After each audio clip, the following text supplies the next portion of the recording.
Did you guys really think I was going on vacation and not do a hot takes video on Wednesday? Come on now, this is my favorite day of the week. So as always, if you're new to the channel, every week on Wednesday, I feature your hot takes of the Chicago Bulls and my reaction to them. So if you want to be included in future hot takes videos, be sure to leave your hot takes below in the comments and I just might include it. So what's going on, everyone? You're listening to Bull Central here. Hope you're all doing well. Let's get right into it, shall we? Let's get us started off with our first hot take, which comes to us from Oliver Yase. Next season, they will trade for Vuce, Lauri, and Coby White for Karl Anthony Towns. That's the reason they added Vuce this season, to add trading assets to get a bigger name and better player to pair with Lavine. Ooh, this one is pretty hot. A few thoughts on this. First of all, I assume you mean that Lauri would be included in this package in a sign and trade deal because he is going to be a restricted free agent this offseason. So if the Wolves really wanted him, they could just make him an offer when he becomes a free agent. Second, I don't see how the Wolves would want to do a trade like this. I mean, I get that they're obviously struggling and maybe a change of scenery for their franchise player maybe makes sense, especially when his trade value is high. But for Vucevic, who doesn't really fit the Wolves' overall timeline at all, especially if they're getting rid of Karl Anthony Towns. Lauri, which, let's be honest, hasn't looked great, so that's not really going to be enticing for them. And Coby White, when they already have a similar type score first point guard in D'Angelo Russell, who is better than Coby White at this point in time, it just wouldn't make sense for them. Now for the Bulls, I mean, as much as I like Karl Anthony Towns, I think he's a phenomenal player and does a lot of things that Vucevic does, but he's also younger. You could even argue he's more of a force down low, given he's more physical than, say, someone like Vucevic is. However, he's not as efficient as Vuce is, especially shooting from outside. So to be honest, I know a lot of folks are going to disagree with me on this point, especially with the way things have gone down for the Bulls since trading for Vuce. But I would rather have Vucevic on this team than Karl Anthony Towns. I think he fits the roster better if the Bulls are able to get some playmaking guards and defensive-minded players. I think Vucevic, yes, he is older, but he's also able to stay healthier than Karl Anthony Towns has in his career. And obviously one of the most important things about a player's potential and how he impacts his team is his availability and being able to stay healthy. On top of all of this, no, there's no way the Bulls traded for Vuce just to use him as a trade chip to go after someone like Cat. No, when Vucevic is on a friendlier contract, he makes less than Karl Anthony Towns with arguably the same level of productivity, if not more. Karl Anthony Towns is on a max contract that will extend all the way to 2024, to where he'll be making $36 million by the time of his the end of his contract, whereas Vucevic's contract expires in 2023 and he'll be making $22 million in the final year of his deal. I just don't see how this would make sense for either side. I mean, for the Bulls, sure, because Karl Anthony Towns is still a star player and he is younger, and probably, his long-term horizon looks better than someone like Vucevic that can really help you build around. But I just don't see how the Wolves would ever go for this. Next up, we've got Ben Simmons. Ben, my man, one day I hope the Bulls will be able to snag you on the roster, but until then, best of luck in Philly. But the hot take is Bulls can sign Duncan Robinson in free agency. So Robinson is going to be a restricted free agent, so keep in mind the Miami Heat can match any offer that he receives. And I think it's very likely that they will match any offer within reason.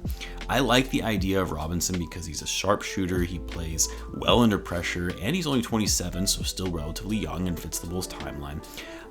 But they're likely not going to be able to afford him, or I guess I should say not an offer that would be much for the Heat, too much for the Heat that they would be unwilling to match, which if he gets to a point that the offer is just too high where the Heat aren't going to want to match the offer, then it's probably not worth the Bulls making said offer. Now with the Bulls, going for him, what they do have going for him is that the Heat, although flushed with cap space, they are going to have to make a choice in terms of how much they want to pay Oladipo, since he's going to be a free agent, and they're going to want to bring in another big name potentially to put alongside Jimmy Butler.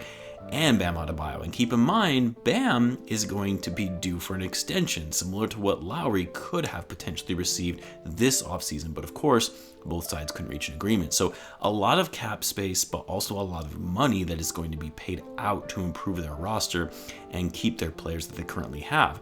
And if it becomes too expensive to keep someone like Duncan Robinson, then it might be possible for the Bulls to try and snag him away from the Heat. But even then, I think it's unlikely, especially given the fact that the Bulls really need to prioritize defense and playmaking point guards in free agency with the cap space that they have available and not going after someone like Duncan Robinson. Next up, we've got, look at that, Patrick Williams. Please, Bulls Central, can you use this hot take? Bulls get D Rose back in free agency, and then D Rose will play like his prime. Well, Patrick, I wanted to include this one since you asked so nicely, but I have addressed this hot take, or at least similar ones, in prior videos, but no, I don't think it makes sense for the Bulls to bring in D Rose. It makes for a great story. It's great for nostalgia. If this was Gar Pax, maybe it would happen because they know that it would sell tickets for the fan base and give them some sort of redemption for all the poor decisions they've made over the years. But this new front office isn't going to care about that. And to be honest, as much as I like Rose, he doesn't fit what this roster needs. The Bulls need to be looking for a playmaking, defensive minded point guard, which Rose is really neither of those, especially at this stage in his career. And as far as the second part of your take, he'll play like his prime. Yeah, that's not happening. Not at his age and with his injury history. The guy can barely dunk now. It's just not physically possible for him to all of a sudden go back to playing like MVP Derrick Rose. And I know, there have been a lot of fans saying that Rose wants to come back to Chicago. If you actually read the reports, the comments, that have actually been made, all that he really has said is that he is open to whatever happens when it comes to his free agency, which so many players say. That isn't anything new or newsworthy. I've actually said this before. I think it's possible Rose might not even want to come back to Chicago, not because he doesn't love the city and doesn't want to come back and play for his hometown again, but I do think he might be a little mentally scarred from everything that had happened with his injuries during that time period there. Not only that, but the front office also traded him when they realized he wasn't going to return to form. So I'm sure he's a bit jaded from that to an extent. So I just think the rumors, of him wanting to come back to Chicago or him making claims that he wants to come back to Chicago are pretty baseless. And I would be surprised to see Rose play for the Bulls again in his career, unless, say, it was his last season before retirement. Next, this one comes from the Discord, which, by the way, you can always leave your hot takes on the Discord. We have a dedicated channel for that specifically. I know that I'm not that active on the Discord, but I do still check the hot takes. But this one comes to us from Horny for Troy Brown Jr. I mean, I would be too if he actually played. But anyway, the hot take: despite all of the pain as Bulls fans this season, we will be revived by a top 4 pick.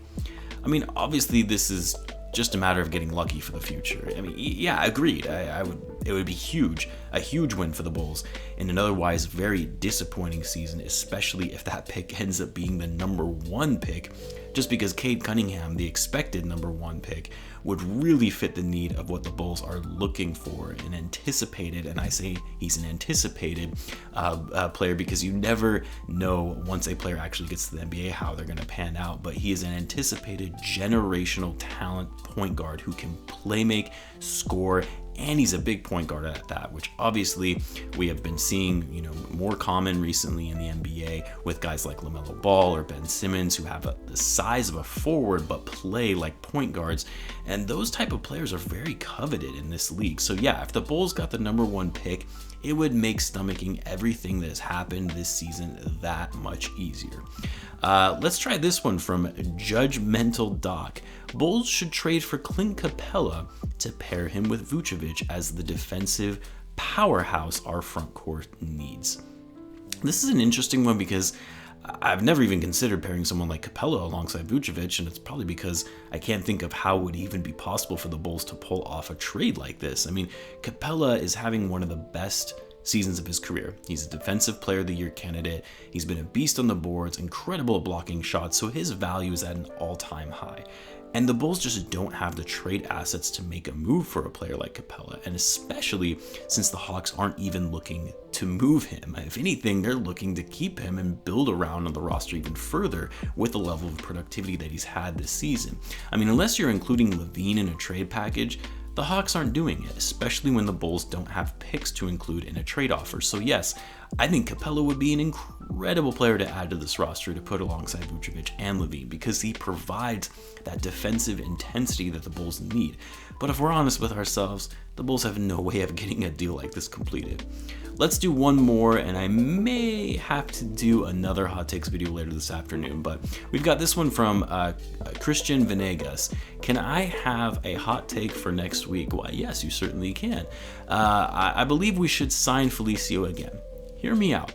He's been on the team since 2015. He's a vet, and he can definitely help the younger guys on this team. Felicio was there for the whole Bulls rebuild when we traded D Rose and Jimmy G buckets.